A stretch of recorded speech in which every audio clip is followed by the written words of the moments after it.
선생님 안녕하세요. 복지 이야기 전해드리는 참마루 복지사 윤쌤입니다.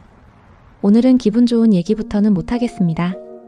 왜냐하면 은퇴 후에 부동산을 딱 한 번 잘못 건드려서 평생 모은 돈이 몇 년 사이에 흔들리는 분들이 실제로 너무 많기 때문입니다. 오늘은 딱 하나를 해결해 드리겠습니다. 선생님 노후 자금이 집 한 채에 묶여서 필요할 때 돈이 아닌 상황을 만들지 않게 하는 방법입니다. 해당되는 선생님은 이런 분입니다.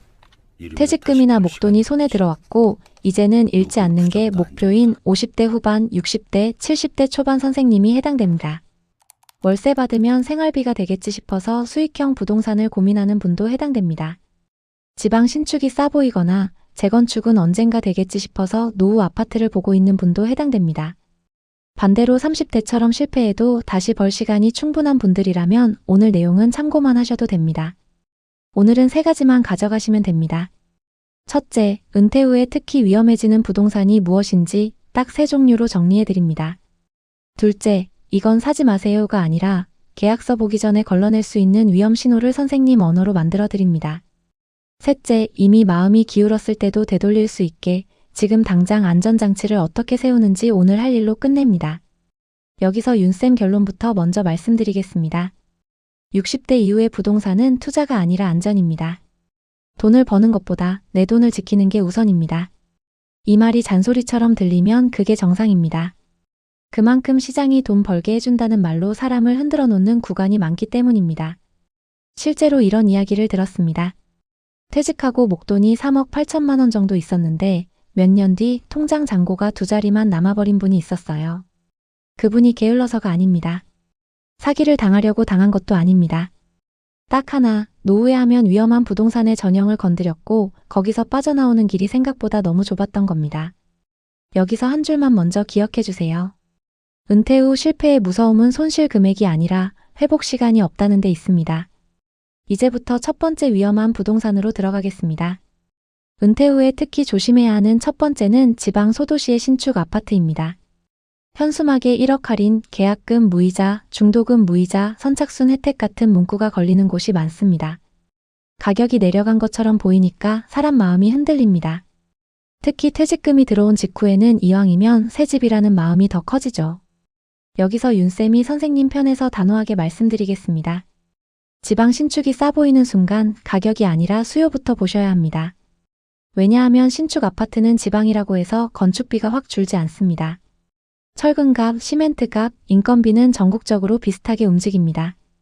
그래서 그 지역에서 이미 살고 있는 기존 아파트 시세보다 신축 분양가가 더 높은 경우가 흔합니다. 문제는 그 다음입니다. 내가 비싸게 산 신축을 나중에 누가 같은 가격으로 사줄 사람이 있느냐입니다. 여기서 10초 체크를 해보겠습니다. 선생님이 지방 신축을 고민할 때는 내가 그 지역을 좋아하느냐보다 더 중요한 질문이 있습니다.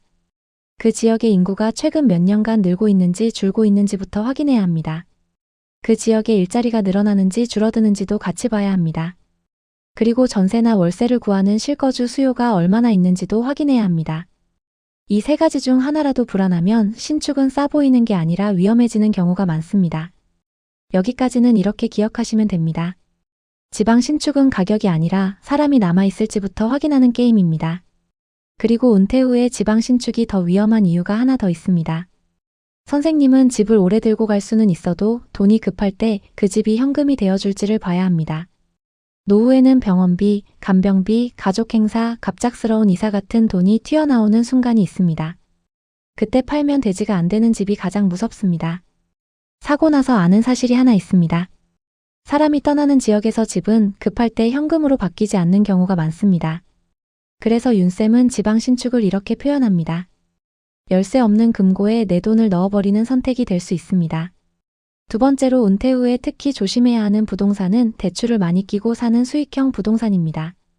오피스텔, 상가, 지식산업센터, 그리고 많은 분들이 고생했던 분양형 호텔이나 생활형 숙박시설 같은 상품들이 여기에 들어갑니다.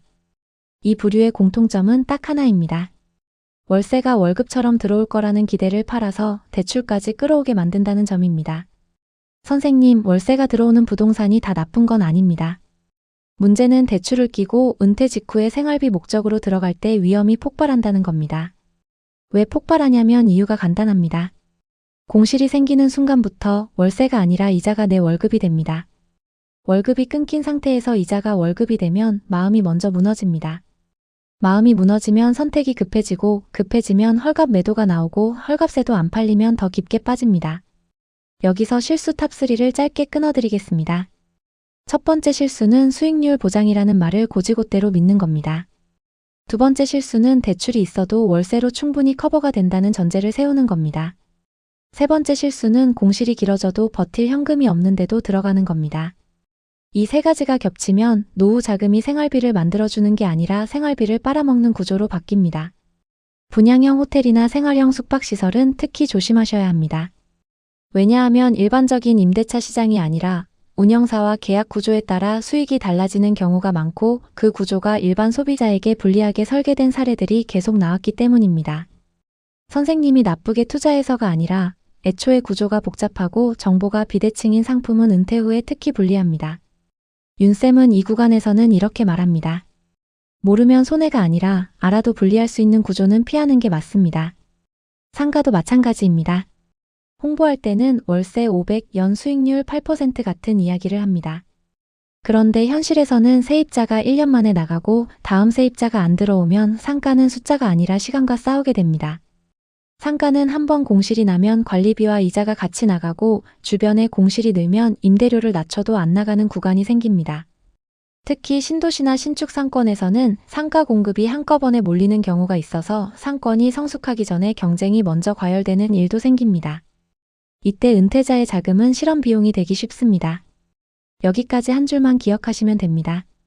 대출 낀 수익형 부동산은 월세가 아니라 공실과 이자를 먼저 계산해야 합니다.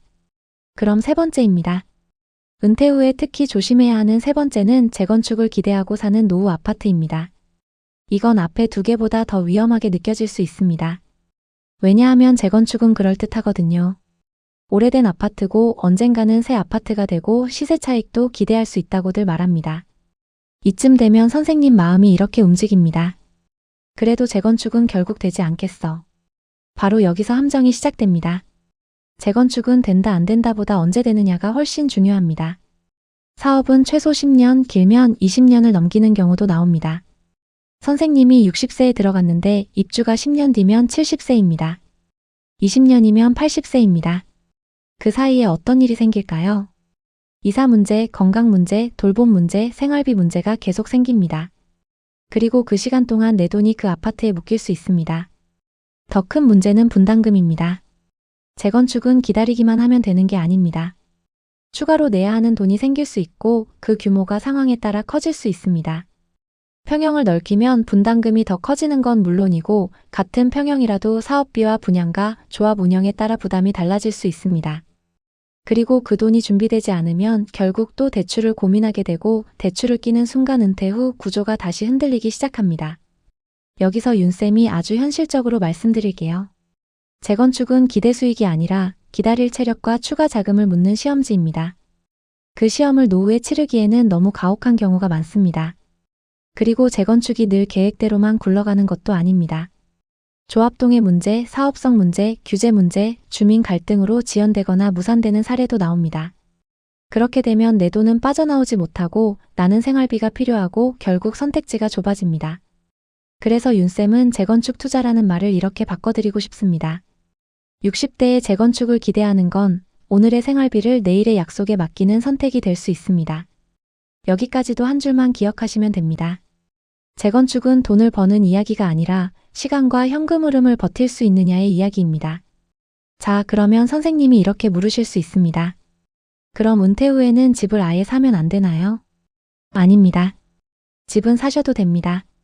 다만 목적이 바뀌어야 합니다. 은퇴 후 집의 목적은 투자 수익이 아니라 생활의 안정입니다. 이걸 놓치면 집이 내 삶을 받쳐주는 게 아니라 내 삶을 흔드는 도구가 됩니다. 여기서부터는 선생님 편에서 현실적인 대안을 말씀드릴게요. 첫째, 가능하면 실거주 중심으로 생각하시는 게 안전합니다. 내가 살 집이면 적어도 내 삶의 질을 올리는 효과가 있습니다. 반대로 남에게 빌려주겠다는 전제에서 들어가면 내가 통제할 수 없는 변수가 훨씬 많아집니다. 둘째, 대출을 최소화하거나 가능하면 대출 없이 감당 가능한 범위로 줄이는 게 좋습니다. 은퇴 후의 대출은 돈이 아니라 불안을 얻는 경우가 많습니다. 셋째, 내가 필요할 때 팔 수 있는 집을 고르셔야 합니다. 이건 시세가 오르느냐보다 더 중요합니다. 나중에 팔기가 비교적 쉬운 지역, 비교적 거래가 꾸준한 유형을 택하는 쪽이 안전합니다. 넷째, 병원과 마트, 대중교통처럼 생활 인프라가 가까운 곳을 우선으로 보셔야 합니다. 노후에는 집값보다 생활 편의가 체감에 더 크게 들어옵니다. 선생님, 여기서 중요한 메시지를 하나 더 얹겠습니다. 지금 누릴 편안함을 너무 뒤로 미루지 마세요. 노후의 가장 아쉬운 선택은 나중에 좋아지겠지 하면서 지금의 삶을 희생해버리는 겁니다. 집이 커지고 새로워지는 것보다 내 생활이 안정되는 방향이 먼저입니다. 여기서 윤쌤이 아주 실전 규칙 하나만 드리겠습니다. 노후 자금은 집으로 올인하지 말고 최소한의 현금 안전지대를 남기셔야 합니다. 생활비와 의료비, 예상치 못한 지출을 버틸 수 있는 현금을 남겨두는 게 먼저입니다. 부동산은 그 다음입니다. 이 한 줄만 기억하셔도 선택이 달라집니다. 집은 내 삶을 받쳐주는 수준에서 끝내야지 내 삶이 집을 바치게 만들면 안 됩니다. 이제 오늘 내용을 딱 정리하겠습니다. 은퇴 후에 특히 조심해야 할 부동산은 3가지였습니다. 지방 소도시 신축 아파트는 사람이 줄어드는 순간 팔기 어려워질 수 있어서 위험합니다. 대출을 끼고 들어가는 수익형 부동산은 공실이 생기는 순간 월세가 아니라 이자가 내 월급이 될 수 있어서 위험합니다. 재건축을 기대하고 들어가는 노후 아파트는 시간이 길어지고 분담금 변수가 생기면서 노후 현금 흐름을 묶어버릴 수 있어서 위험합니다. 그리고 오늘의 핵심은 이것입니다. 선생님은 기회를 잡는 싸움을 하시는 게 아니라 위험을 피하는 싸움을 하셔야 합니다. 그게 비겁한 게 아닙니다. 그게 노후의 실력입니다. 마지막으로 오늘 할 일 딱 2가지만 드리겠습니다. 오늘 밤에 종이에 한 줄만 써보세요. 내가 집에 묶어도 되는 돈은 얼마까지인지, 그리고 절대 건드리면 안 되는 생활비 현금은 얼마인지 숫자를 나눠보시는 겁니다. 그리고 지금 누가 분양이나 투자 설명회를 권하고 있다면 오늘 바로 이렇게 말하고 하루를 벌어두세요. 하루만 더 보고 결정하겠다고 말하는 순간 선생님 돈은 지켜질 가능성이 확 올라갑니다. 기관에서 묻는 한 문장 질문도 드리겠습니다. 은행 창구나 상담에서 이 문장 그대로 쓰시면 됩니다. 이 물건을 담보로 대출을 받는다면 금리가 1%포인트만 올라가도 월 이자와 상환액이 얼마로 바뀌는지, 그리고 공실이 6개월 생겨도 제가 버틸 수 있는 구조인지 계산해서 설명해 주세요. 선생님, 부동산은 잘하면 득이 될 수 있습니다. 하지만 은퇴 후에는 득보다 실수가 훨씬 크게 남습니다.